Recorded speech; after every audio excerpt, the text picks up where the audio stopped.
आप जानते हैं कि राष्ट्रपति के चुनाव में एक इलेक्टोरल कॉलेज होता है, उसमें एमएलएज होते हैं और एमपीज होते हैं। ये और नज़दीक करके बोलता हूँ, ये एक आम चुनाव की तरह नहीं है जिसमें जनता की भागीदारी होती है। तो इसीलिए उन लोगों से तो मिल ही रहा हूँ, लेकिन इस संघर्ष का संदेश जनता तक भी जाए, इसके लिए भी प्रयास कर रहा हूँ। और क्यों आवश्यक है?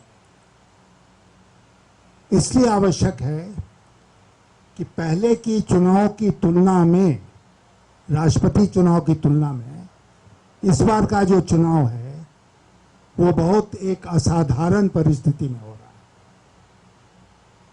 है। देश के जो हालात हैं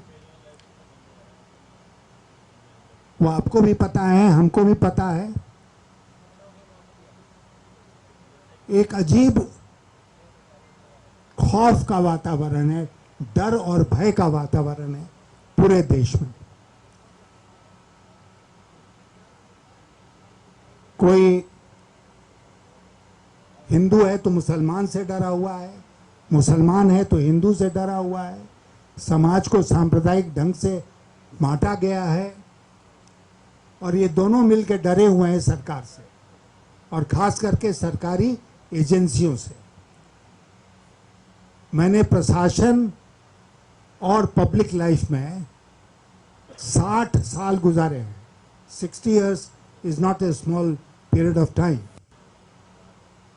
60 साल में मैंने इतना आतंक कभी नहीं देखा सरकारी एजेंसियों का जितना मैं आज के दिन देख रहा हूं। मैं 5 वर्षों तक अटल जी की सरकार में वित्त मंत्री था। ये जो इनफेमस एनफोर्समेंट डायरेक्टरेट है, ये उस समय वित्त मंत्रालय के अंतर्गत थी। इनकम टैक्स वगैरह तो था ही। मैं अपने मित्रों को आज के दिन कहता हूं कि मेरे मन में कभी दूर दूर तक ये ख्याल नहीं आया कि इन एजेंसियों का दुरुपयोग करो अपने पॉलिटिकल राइवल्स को, ओपोनेंट्स को फिक्स करने के लिए। और उस समय आपको याद होगा कि कोई इस तरह का मामला भी नहीं हुआ। लेकिन आज कितने धड़ल्ले से, कितनी बेशर्मी के साथ ईडी, इनकम टैक्स और सीबीआई का इस्तेमाल हो रहा है। आज महाराष्ट्र में जो हुआ, जो उद्धव ठाकरे की सरकार गिरा दी गई, आप क्या समझते हैं कि वो एकनाथ शिंदे बोधि ट्री के नीचे बैठे, अचानक उनको ज्ञान आया 2.5 साल के बाद कि सरकार को गिरा दो और इसमें लग गए? नहीं, इसके पीछे की एक लंबी चौड़ी कहानी है। और आज तो उसका बहुत खुलासा हुआ जब मैंने देखा कि कुछ ऐसे सांसद शिवसेना के उद्धव ठाकरे के ऊपर भी जब दबाव बना रहे हैं कि आप, जो राष्ट्रपति का चुनाव हो रहा है उसमें आप वोट कीजिए बीजेपी के उम्मीदवार के लिए। तो खेल साफ है। गोवा में तो इनकी सरकार है, फिर भी कांग्रेस पार्टी को तोड़ने पर क्यों लगे हुए थे? इसलिए मीडिया के हमारे मित्रों कि हम एक ऐसे माहौल में जी रहे हैं आज के दिन जहां हुकूमत में बैठे हुए लोग नहीं चाहते हैं कि कोई दूसरा कहीं भी सत्तानशीं हो, वो कहीं भी सरकार चलाए, कहीं भी जीते। अगर जीत कर आता भी है जनता के आशीर्वाद से तो उसको गिराया जाता है अनेक साधनों का दुरुपयोग करके, जिसमें सरकारी साधन। हम लोगों ने तय किया है इसको हम बर्दाश्त नहीं करेंगे। और अगर मैं राष्ट्रपति के चुनाव में खड़ा हूं तो इसीलिए खड़ा हूं, अगर देश में घूम रहा हूं तो इसीलिए घूम रहा हूं कि ये संदेश हम हर जगह पहुंचाएं कि आज देश के हालात कितने बिगड़ गए। और अगर मैं चुना गया तो मैं आज आपसे वादा करके जाना चाहता हूं, आप देखेंगे कि मेरे शपथ लेने के दूसरे दिन से ही इस प्रकार की हरकत बंद हो जाएगी। कैसे बंद हो जाएगी? मेरे पास कोई पावर तो है नहीं, या नहीं होगा कि मैं सरकार को कहूं कि ऐसा मत करो, लेकिन राष्ट्रपति की एक मॉरल अथॉरिटी होती है, एक उनका नैतिक अधिकार होता है जिसका उपयोग किया जा सकता है और जिसको करना चाहिए। मैंने कई जगह इस बात को कहा है कि पिछला 5 वर्ष जो राष्ट्रपति जी का रहा वो खामोशी के 5 वर्ष रहे,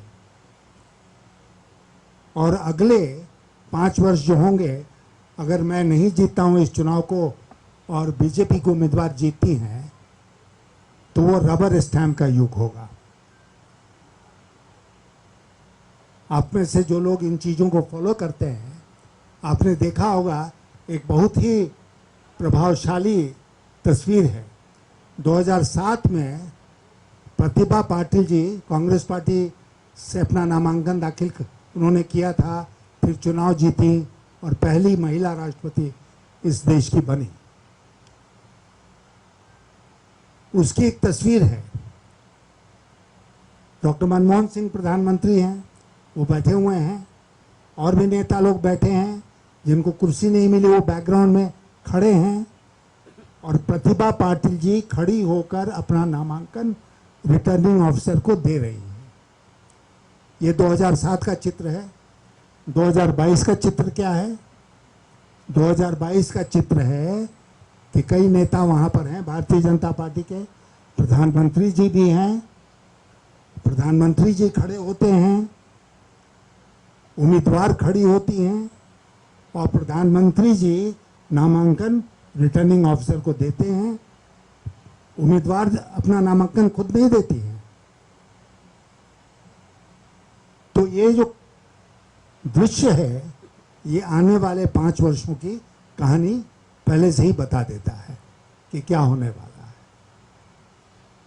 राष्ट्रपति का पद संविधान का सर्वोच्च पद है। राष्ट्रपति के पद की बहुत गरिमा होती है, और अगर उसका कोई उपयोग है apart from being the formal head of state, तो उसका ये है उपयोग कि वो उन शक्तियों का, उस मॉरल अथॉरिटी का उपयोग करें और इंश्योर करें कि सरकार सही रास्ते पर चले, टकराव से नहीं, बातचीत से।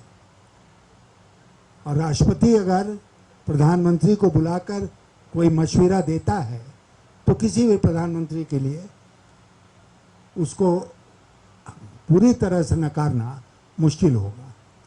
तो इसीलिए चुनाव आज महत्वपूर्ण बन गया है, और हम पूरे जोर शोर से इस लड़ाई को लड़ने में लगे हुए हैं।